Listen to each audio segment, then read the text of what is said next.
বৃন্দাবনে গিয়েছে, ব্রজবাসী যদি ওর মরা দেহটা দেখে তাহলে তার ব্রজধাম লাভ হয়ে যাবে। কোন ব্রজবাসী যদি তার মরা দেহটাকে একবার দর্শন করে তাহলেই তার ব্রজবাস হয়ে যাবে। এটা ভগবান একটা সুযোগ দিয়ে দিয়েছে।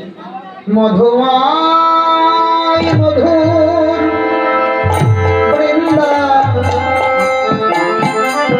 বৃন্দাবনে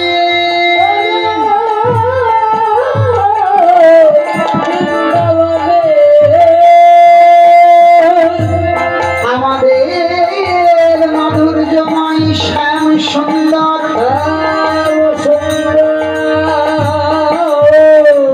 দ্বাদশ রাখালের জীবন কানায়া গোচর এসে গোঠ খেলা খেলিতেছে। গোঠ খেলা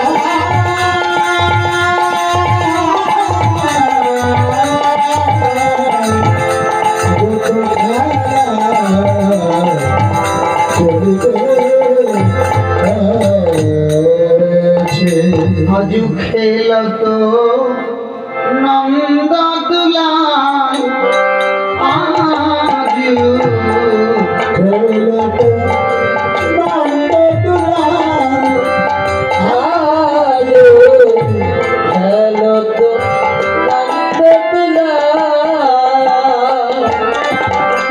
খেলত খেলত খেলত বলিয়া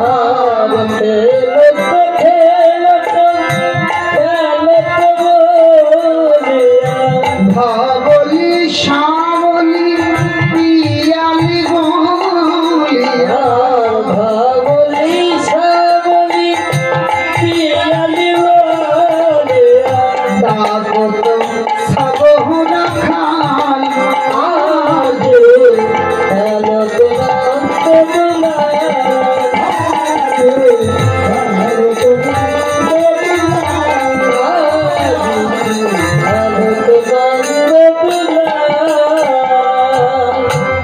শ্রীদাম সুদাম সুবল বলিয়া, শ্রীদাম সুদাম সুবল বলিয়া, শ্রীদাম সুদাম সুবল বলিয়া, সুবল বলিয়া ডাকত নন্দ দুলাল,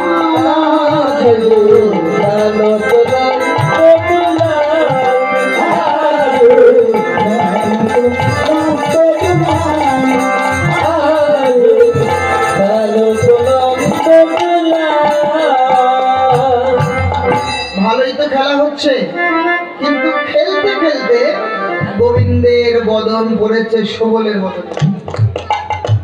আর সুবলকে দর্শন করা মানে রাধারানীর বদন গোবিন্দের মনে বাবারে। দেখবেন এমনও কিছু মানুষ আছে যাদের দেখলে আনন্দ করে, তাই না? মুখটা দেখলে আনন্দ। এমন মানুষ আছে দেখলে আদর করতে ইচ্ছা করে, দেখলেই কথা বলতে ইচ্ছা করে, দেখলেই প্রণাম করতে ইচ্ছা করে। সবাইকে দেখলে এরকম ভাব অন্তরে যাবে না। কিছু কিছু মানুষ আছে দেখলেই একটু যদি একটু হরে কৃষ্ণ বলতে পারতাম, একটু জয় নিতাই জয় গৌর বলতে পারলে মনে হয় ভালো লাগতো। এক জায়গায় কীর্তন করতে গিয়ে এই সাইডটাও ছোট, খুব কান্নাকাটি করছে। আমি ও দিদি কীর্তন থেকেই বললাম যে অত কাঁদাচ্ছেন কেন ছেলেকে? বলছে একটু আপনাকে একটু হরে কৃষ্ণ বলবে ওই জন্য কান্না। তাহলে তো ভালো কথা, এই বলো বাবা বলো। তখন একদম সুন্দর করে হরে কৃষ্ণ বলে আর কান্নাকাটি নেই, মানে ওটাই ওর যে আমাকে একটু ওই হরে কৃষ্ণ বলবে, ওটাই হচ্ছে যে এই বলে দিল, ওর ক্ষুধাটা মিটে গেল। তো কিছু কিছু ব্যক্তির এইরকম কিছু কিছু চাওয়া পাওয়া অন্তরের মধ্যে থাকে। তো গোবিন্দ যেই সুবলকে দেখেছেন, রাধা বদনের কথা মনে পড়ে গেল। অমনি সকল সখার সঙ্গ ত্যাগ করে নির্জনে বসে বসে কাঁদছে। সুবল দেখছে খেলা তো হলো, কিন্তু কানাই কোথায় গেল? খুঁজতে খুঁজতে কানাইয়ের কাছে উপস্থিত। ওরে অনুক্ষণ হে রায়ে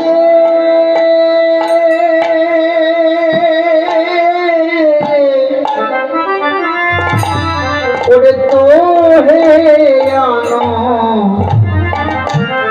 চিত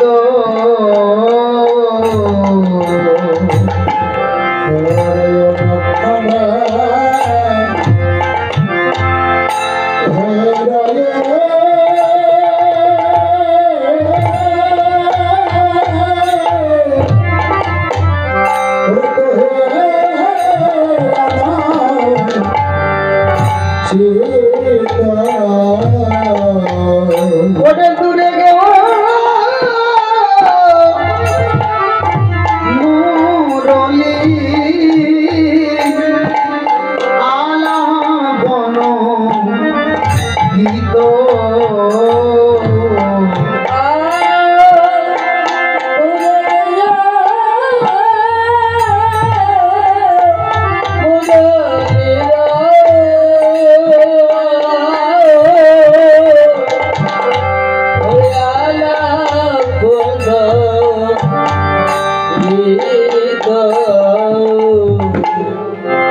সাধের বাসি কেন আজ বাসি সাধের বাসি কেন আজ বাসি সাধের বাসি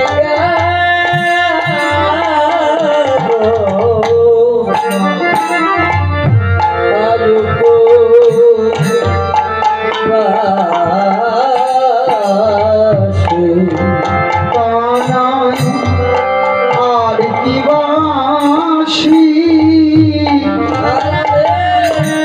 বাসি বাজাবি না বাসি কেন উপবাসী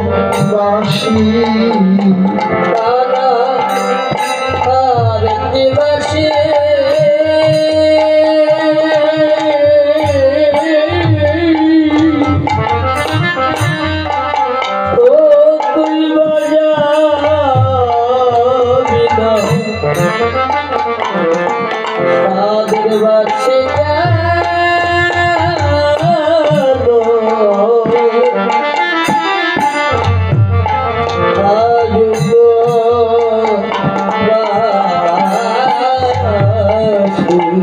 ও তুই আর কি বাসি বাজাবি না বল বল বানাই কি হয়েছে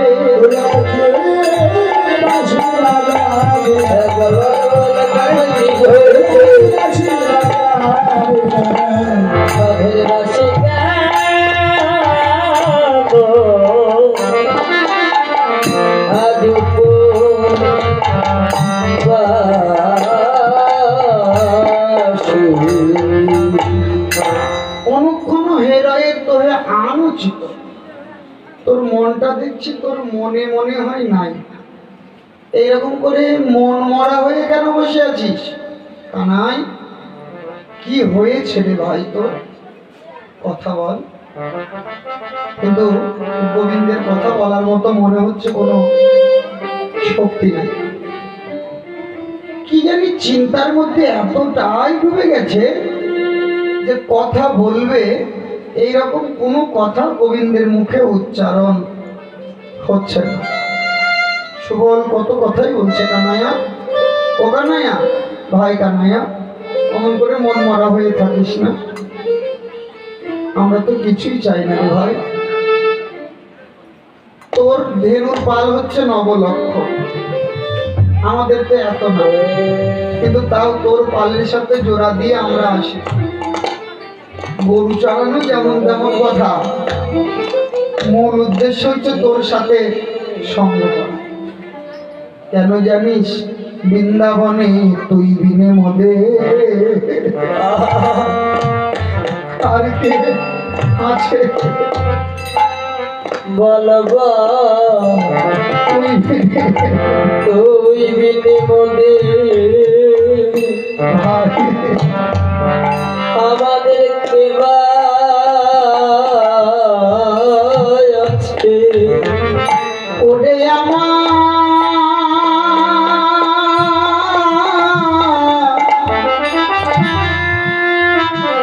জীবন খানা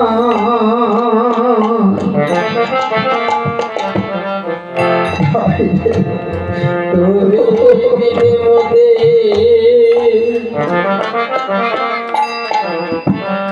আর কেবা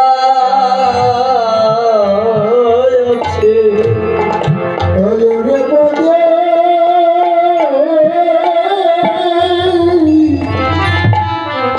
ওদের জীবন নাই ওই বিনিময়ে আর কেবা আছে আমরা তোর সুখের সুখী তোর দুঃখে দুঃখী আমরা তোর সুখে সুখী সুখের সুখী তোর দুঃখে দুঃখী তুই বিনে মনে আর কে হয় না আমরা তোর সুখে সুখী দুঃখে দুঃখী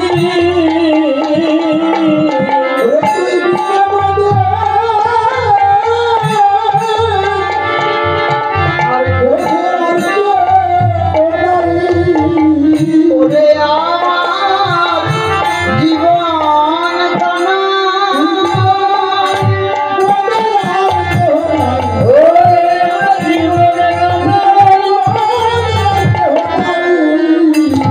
আমরা তোর সুখে সুখী দুঃখে দুঃখী সুবল নামের অর্থ কি? বলে যার বদনে কোনো কুবল নাই, সুবল, সুন্দর বল। এই সুবল পূর্বজন্মে ইনি পূর্বজন্মে ছিলেন এক রাক্ষসের বংশধর। রাক্ষস রাজ রাবণ আছে, রাবণের ভাই বিভীষণ, আর বিভীষণের ছেলে তার নাম ছিল তরণীসেন। তো যখন রাম আর রাবণের মধ্যে যুদ্ধ হচ্ছে, এগুলো খুব মন দিয়ে শুনবে। রাম আর রাবণের মধ্যে যখন যুদ্ধ হচ্ছে তখন দেখবেন রাবণের হচ্ছে 1 লক্ষ পুত্র আর 1.25 লক্ষ নাতি। 1 লক্ষ পুত্র আর 1.25 লক্ষ নাতি মানে 1,25,000 নাতি। তবুও রাবণের বংশে দিতে নাই বাতি। পুত্র আমরা কিসের জন্য চাই? পুত্র চাই, ভাত কাপড় দিক আর না দিক, ওই মরলে পরে একটু পিণ্ড দেবে, ওটাই মুখে একটু আগুন দেবে, আর ওই বছরে একবার করে একটু প্রদীপ জ্বালাবে। হ্যাঁ, এখানে যদি কোনো পুত্র তার পিতৃপুরুষের নামে প্রদীপ জ্বালায়, পিতৃলোক সাথে সাথে আলোকিত হয়ে যায়। এই কারণে পুত্রের চাহিদাটা মানুষের মধ্যে বেশি। তবে কন্যা পাওয়াও ভাগ্য। যাদের ছেলে হয়েছে এরা হচ্ছে ভাগ্যবান, আর যাদের মেয়ে হয়েছে এরা হচ্ছে সৌভাগ্যবান। এদের চাইতে বেশি ভাগ্যবান হচ্ছে মেয়ের বাবা মা। ছেলে হওয়ার চাইতে যারা কন্যা লাভ করে এরা অত্যন্ত বেশি ভাগ্যবান, সৌভাগ্যবান কন্যা পাওয়া। হ্যাঁ, আর যার দুটোই হয়েছে তার তো কোনো কথাই নাই, সবই তার। রাধে রাধে। পুত্র হলো সেই বিভীষণের পুত্র তরণীসেন। এই যে পাপ করলো কে? রাবণ, আর মরলো হচ্ছে গোষ্ঠী সহ নাকি? তাহলে একা পাপ করলো তাহলে তো তার একাই শাস্তি ভোগ করার কথা, বললো না। সাধুদের কলঙ্ক কে প্রথমে করেছে? সাধুদের কিন্তু কোনো কলঙ্ক ছিল না ত্রেতা যুগ পর্যন্ত।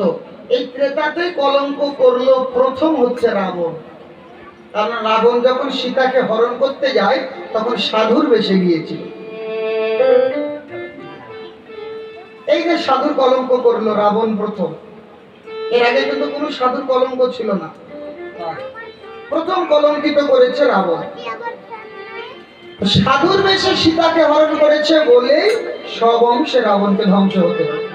সাধুর বেশ করা ভালো, কিন্তু এই বেশে যদি কেউ অপকীর্তি করে তাহলে তার বংশ শুদ্ধই নরকে যাবে। এই বেশটা যাতে মর্যাদাটা যেন সঠিক থাকে, এই বেশ পরে যেন কোনো অপকর্ম যেন কারোর দ্বারা না হয়, তাহলে রাবণের মতো দশ হবে, সব অংশে ধ্বংস। সবাই মারা গেছে, কালকে যুদ্ধ করতে রাবণ যাবে। পূর্ব দিনে তরণী সেন গিয়ে বলছে জেঠু কালকে যুদ্ধ করতে কে যাবে?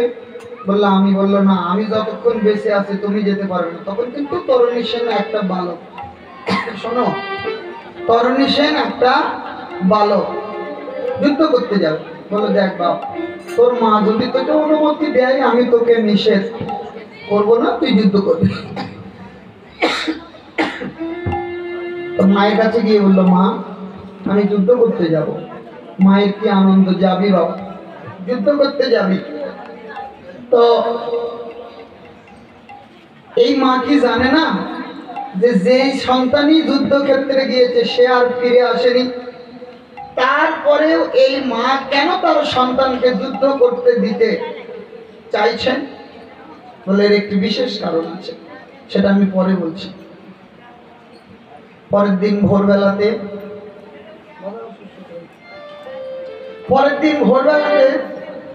যুদ্ধের বেশে তরণী সেনকে সাজাই দিলেন। কেমন করে সাজালো? সারা গায়ে যতগুলো লোম আছে সব লোমে লোমে রাম নাম লিখে দিল। বাবা, সব জায়গাতেই লিখলো, শুধু মায়ের কণ্ঠে নাম লেখার কথা মনে ছিল না। নাম লেখার পর বললো বাপ যাও সবাইকে একবার প্রণাম করে আয়, শুভ কাজে যেতে গেলে গুরুজনেদের আশীর্বাদ নিয়ে যেতে হবে। এগিয়ে প্রণাম করে সবাইকে প্রণাম করলো, সবাই প্রণাম গ্রহণ করলো। কিন্তু যেই রাবণকে প্রণাম করতে যাবে, রাবণ বলছে দাঁড়া বাপ, আমাকে প্রণাম করার আগে বল তোকে এত সুন্দর করে কে সাজাই দিয়েছে?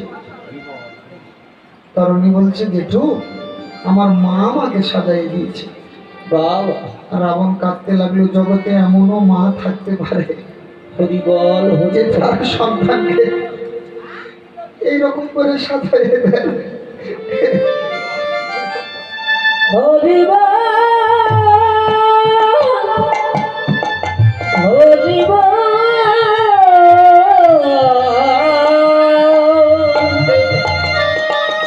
হরি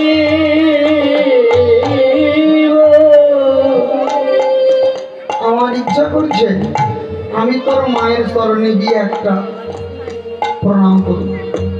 সবাইকে প্রণাম করে মায়ের কাছে আসলো। মা, হরি সবাই তো আমাকে আশীর্বাদ করলো, তুমি আমাকে আশীর্বাদ করবে না?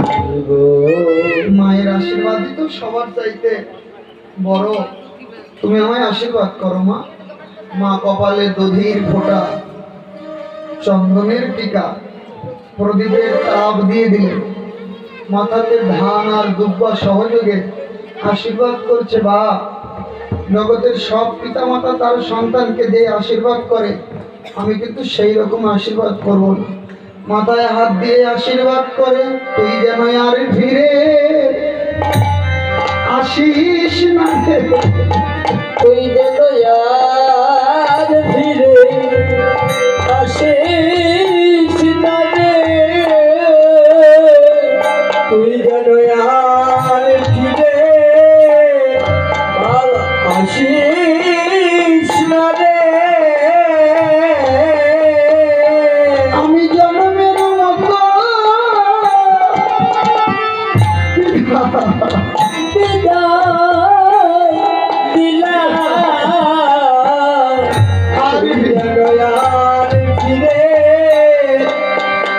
আসিস না রে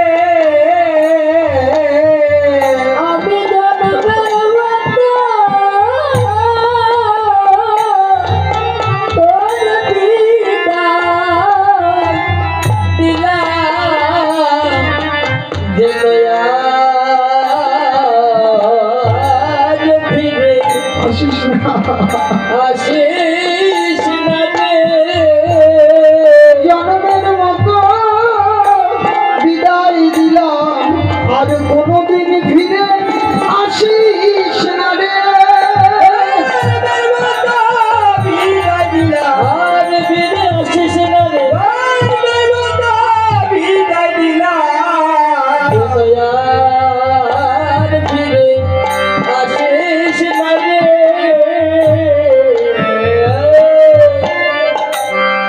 জন্মের মতো বিদায় দিয়ে দিলেন কেন? মানুষ সন্তান পাওয়ার জন্য এত প্রার্থনা করে, আর সেই সন্তানকে মা হয়ে বিদায় দিচ্ছে, এটা আবার কেমন মা?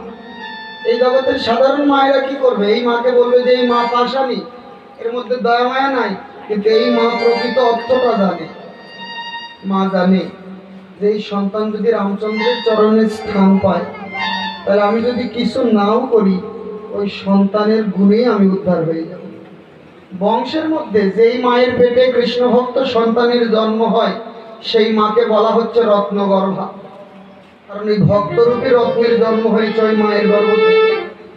তো কোনো কৃষ্ণ ভক্তের মা যদি কোনো কর্ম নাও করে, ভগবানের নাম নাও করে, ওই সন্তানকে পেটে ধরার গুণেই তার উদ্ধার হয়ে যাবে, সে উদ্ধার হয়ে যাবে। এত গুণ কৃষ্ণ ভক্ত সন্তানদের। যুদ্ধক্ষেত্রে আসলেন, যুদ্ধ করতে লাগলেন, যতবার তীর নিক্ষেপ করে ততবার তীরই রামের দিকে ফিরে যায়, কারণ নাম আর নামই হচ্ছে অভেদ, নামের মধ্যেই নামই আছে। বিভীষণ শিখাই দিল যে ওকে যদি মারতে হয় তাহলে ওর কণ্ঠ নিক্ষেপ করতে হবে। তো রাম বললেন এই ছেলেটি কে? বলো প্রভু যেই হোক, শত্রু শত্রুই, ছোট হলেও শত্রু, বড় হলেও শত্রু, তুমি ওকে হত্যা করো। নিজের ছেলেকে মারার পথ করে দিচ্ছেন নিজে। কণ্ঠে তীর নিক্ষেপ করলেন, ধর থেকে মুন্ডুটা আলাদা হয়ে গেল। তখন বিভীষণ কাঁদতে লাগলো। বিভীষণ তুমি কাঁদছো কেন? বলছে প্রভু এটা আমার দুঃখের কান্না, এটা আমার আনন্দের কান্না। কারণ যে মারা গেল না, ওটা হচ্ছে আমার ছেলে। তো পুত্র বিয়োগে তো মানুষ দুঃখে কাঁদে, তুমি সুখে কেন কাঁদছো? বলে আমার খুব গর্ব, আমি সবাইকে বড় মুখ করে বলতে পারবো আমার এমন একটা সন্তান ছিল, যে সন্তানকে ভগবান নিজের হাতে তার চরণে আশ্রয় দিয়েছে, নিজের হাতে তার চরণে আশ্রয় দিয়েছে। আমার গর্ব। হরে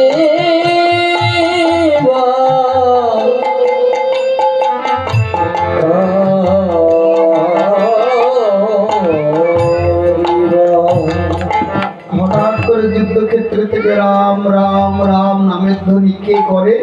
এসে দেখছে ওই কাটা মুন্ডুটাই রাম নাম করছে। কেন? যে মা শিখাই দিয়েছে বাপ, যতক্ষণ যুদ্ধ চলবে ততক্ষণ যেন মুখ থেকে নাম ছাড়িস না।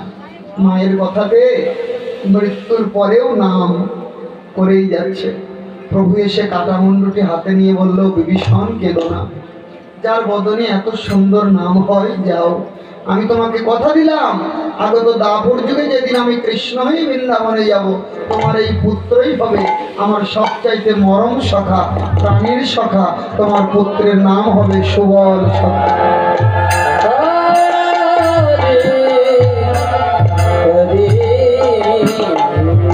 সেইতে এবার সুবল হয়ে এসেছে, তাই গোবিন্দের মন খারাপ সে দেখতে পারে না, গোবিন্দের মলিন বদন দেখতে পারে না। কানাই রে মরমে না কহ কহ পরনশা গতি